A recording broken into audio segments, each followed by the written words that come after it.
Assalamualaikum. Hari ini saya akan memberi satu presentasi untuk subjek PPH 3033, pengurusan prestasi untuk sub sub tajuk mengenai sistem perbandingan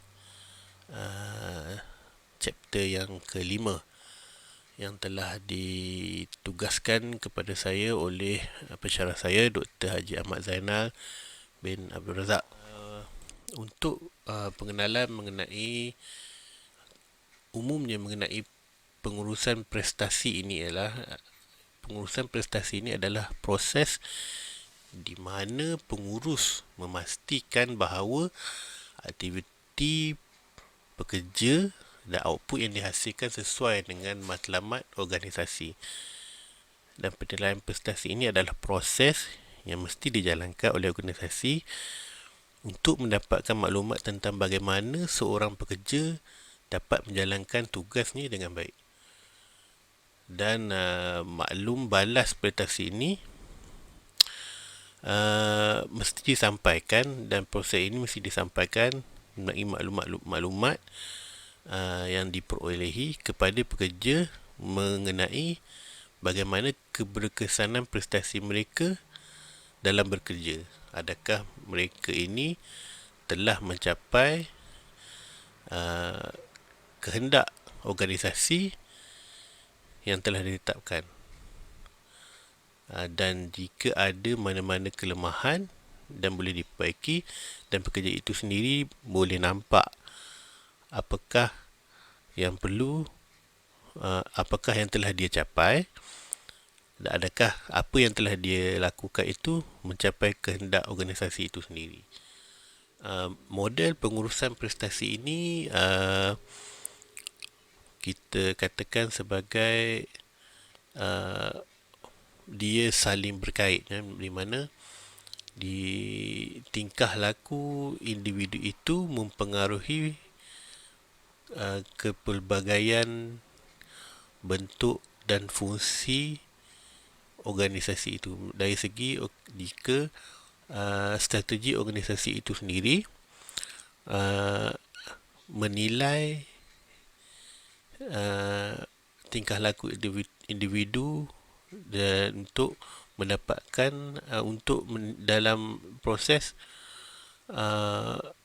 dia nak menilai matlamat dalam tempoh jangka panjang dan jangka pendek. Dan tingkah laku ini ada kekangan mengikut situasi berdasarkan budaya dan keadaan ekonomi pada waktu itu. Dan tingkah laku individu ini bergantung kepada sifat individu pekerja itu sendiri dari segi kemahiran serta kebolehan pekerja itu, dan akhirnya memberi satu keputusan objektif terhadap tingkah laku individu itu dalam yang boleh dinilai oleh organisasi dalam pengurusan prestasi itu. Okey, pendekatan sistem dalam mengukur prestasi, salah satunya adalah sistem perbandingan ini, di mana pendekatan sistem perbandingan untuk mengukur prestasi memerlukan penilai ini untuk membandingkan prestasi individu dengan individu yang lain. Pendekatan ini biasanya menggunakan penilaian keseluruhan prestasi individu dan berusaha untuk membuat beberapa tingkat peringkat individu dalam sesuatu kumpulan kerja. Maknanya dalam satu organisasi itu kiranya organisasi mempunyai senarai atau pekerja yang telah disenaraikan. Dia letakkan pekerja itu dalam tingkat-tingkat tertentu untuk menilai pekerja mereka. Macam tu. Okey. Sistem perbandingan ni ada beberapa kaedah untuk membuat penilaian. Okey. Yang pertama adalah kaedah simple rank order, atau kita panggil, kita translate ke dalam bahasa Melayu ini sebagai tingkat susun mudah. Apabila kaedah ini digunakan, pekerja akan dinilai dengan cara penilai itu menyusun senarai pekerja-pekerja yang ada secara berperingkat-peringkat. Dia ada level-level dia. Mengenai pekerja ini diletakkan dalam susunan dari pekerja berprestasi paling baik. Dia ada paling tingkat yang dia ada di senarai barisan yang paling atas. Kemudian diikuti oleh pekerja yang berprestasi paling buruk ke bawah mengikut senarai nama tersebut. Okey, untuk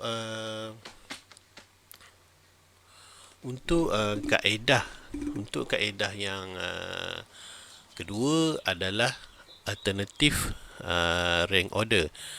Alternative rank order ini adalah juga kita panggil tingkat susun silih berganti. Tingkat susun silih ganti yang digunakan oleh penyelia dengan cara penyelia menyenaraikan semua pekerja dan kemudian memilih dan menanda tingkat nilai silih ganti satu demi satu antara pekerja terbaik dan pekerja terburuk. Dengan kaedah, pekerja terbaik itu ditanda sebagai nombor 1 dan pekerja terburuk itu ditanda sebagai N1, dan diselang-seli dengan pekerja terbaik semula sebagai nombor 2, kemudian yang terburuk ditanda sebagai N2, dan seterusnya sehingga habis semua pekerja dalam senarai nama tu ditanda. Jadi dia akan nampak dengan jelas di mana pekerja yang paling baik yang ditanda dengan 1 dan seterusnya, dan juga pekerja yang terburuk ditanda N1, N2 dan seterusnya sehingga habis semua senarai nama pekerja-pekerja yang dia ada. Okey, yang ketiga adalah kaedah pair comparison. Maknanya bermaksud dia membuat perbandingan secara berpasangan. Di mana kaedah ini sistem yang agak berlainan, di mana berbeza dengan prosedur yang kita buat tadi, maknanya tingkat mudah susun alih atau silih ganti tadi. Perbandingan yang jenis ini bersifat eksplisit, di mana dibuat antara semua pasangan pekerja untuk dinilai. Dengan kata lain, penyelia membandingkan prestasi setiap pekerja dibuat secara sistematik dengan prestasi semua pekerja lain. Tugas penyelia adalah dia akan memilih yang lebih baik dari setiap pasangan. Dia dah pair dua-dua, kemudian antara dua ni dia tengok mana satu yang lebih baik. Okey, dan peringkat setiap individu ni ditentukan dengan menghitung berapa kali dia nilai lebih baik. Jadi kalau lah kata dia dah pair dua-dua, salah seorang tu dia akan nilai yang lebih baik.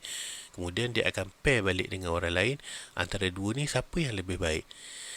Dan dia akan kira setiap individu ni berapa kali dia dapat dinilai lebih baik daripada orang lain secara berpasangan. Dan orang ini akan dikira lah di penghujung bulan itu atau tempoh yang ditetapkan, berapa kali dia dapat sepekerja yang terbaik yang setiap kali dia pairing tu.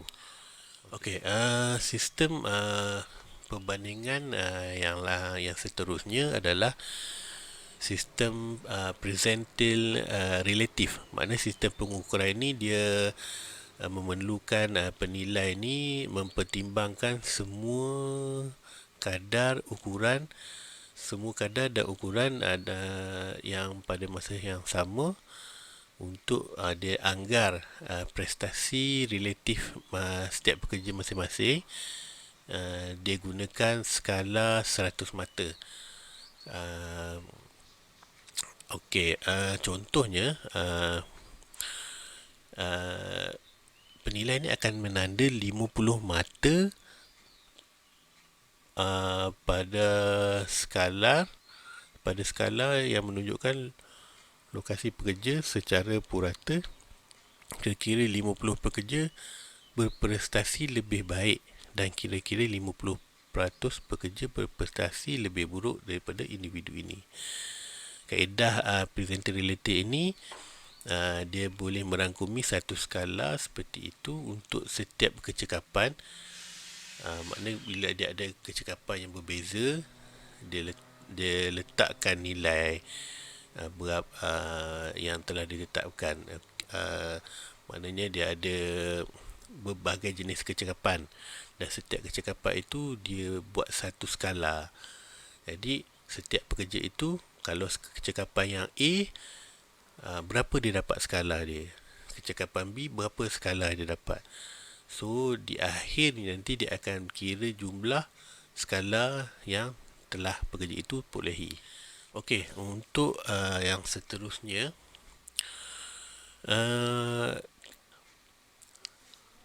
kaedah force distribution atau kita panggil taburan paksa.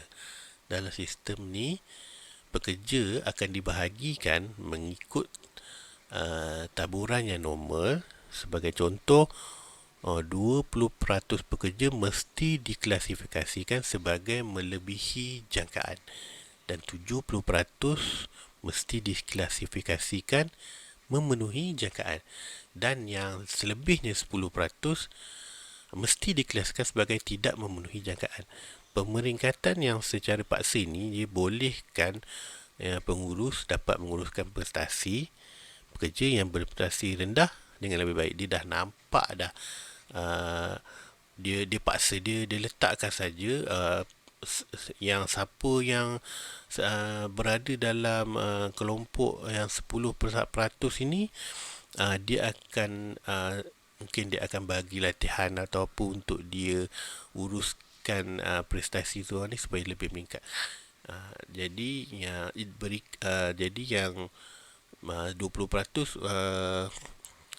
dah lebih jangkaan tu memang tak ada masalah lah. Yang 70% tu memenuhi jangkaan, mungkin ada something yang dia perlu tambah baik sedikit, tapi yang 10% ni dia dah nampak, dia akan letakkan saja secara paksa, dan diorang ni memang kena dilakukan sesuatu untuk meningkatkan prestasi mereka tu.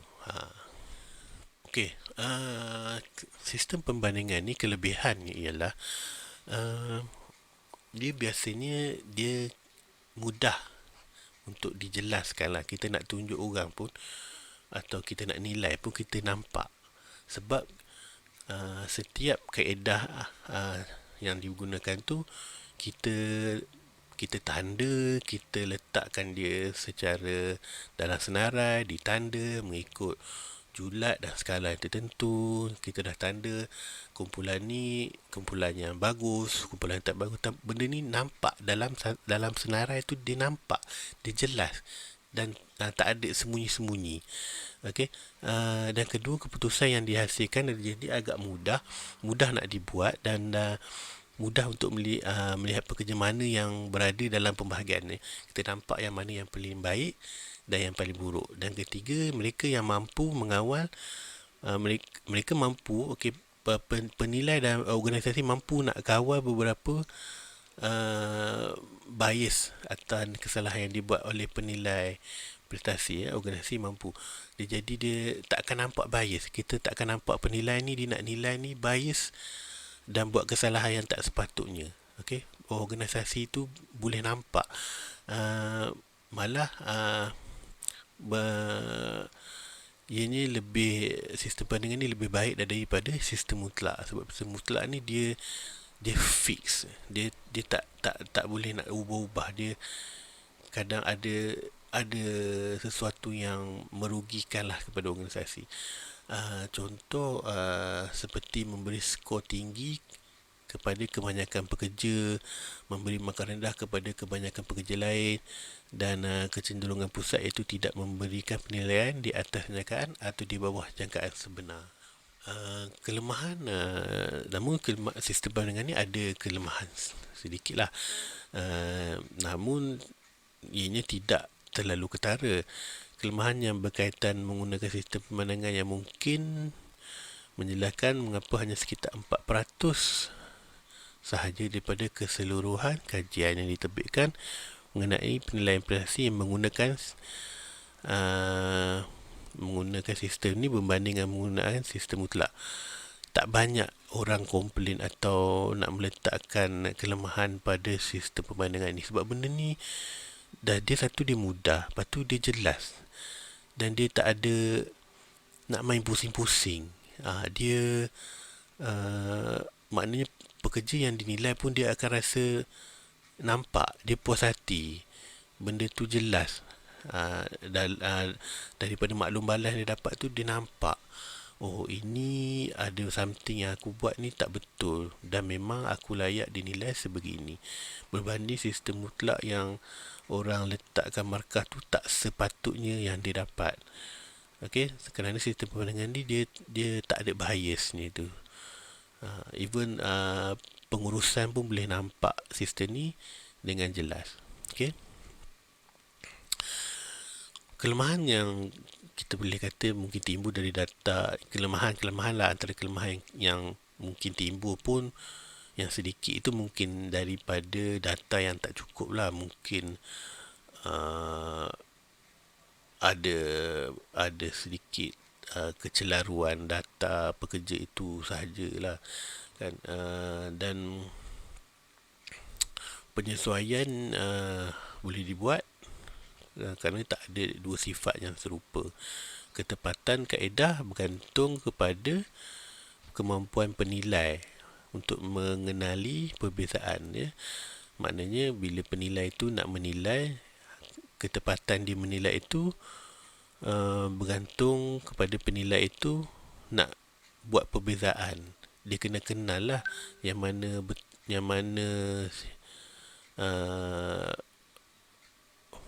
membuat perbezaan lah, kalau mana orang ni boleh bekerja dengan baik atau tidak, itu sahaja. Dan penilai itu mampu membuat penyesuaian yang tepat untuk kenal pasti perbezaan tu. Dan itu bergantung kepada pengurusan itu untuk memilih penilai yang tepat. Akhir kata daripada saya, apa yang kita dapat lihat, sistem pembandingan ini dia adalah sistem yang sangat popular, yang bagus dan mudah untuk sebuah organisasi itu guna dalam membuat penilaian prestasi pekerja. Dengan kata lain, ianya lebih baik daripada sistem mutlak. Tidak akan berlaku bias kerana data yang dia akan ditunjuk itu adalah jelas dan perlu diberikan, maksudnya boleh ditunjuk kepada pekerja itu sendiri melalui maklum balas, dan juga pengurusan sendiri boleh nilai adakah penilai itu sendiri telah menjalankan tugasnya dengan baik untuk menilai pekerja-pekerja yang di bawah tanggungjawabnya. Okey, saya rasa itu sahaja yang saya boleh sampaikan. Akhir kata dari saya, terima kasih atas kesudian untuk menonton. Mungkin ada kekurangan daripada saya, dan mungkin ada apa-apa yang boleh diberi komen kemudian, amatlah saya hargai. Terima kasih. Assalamualaikum.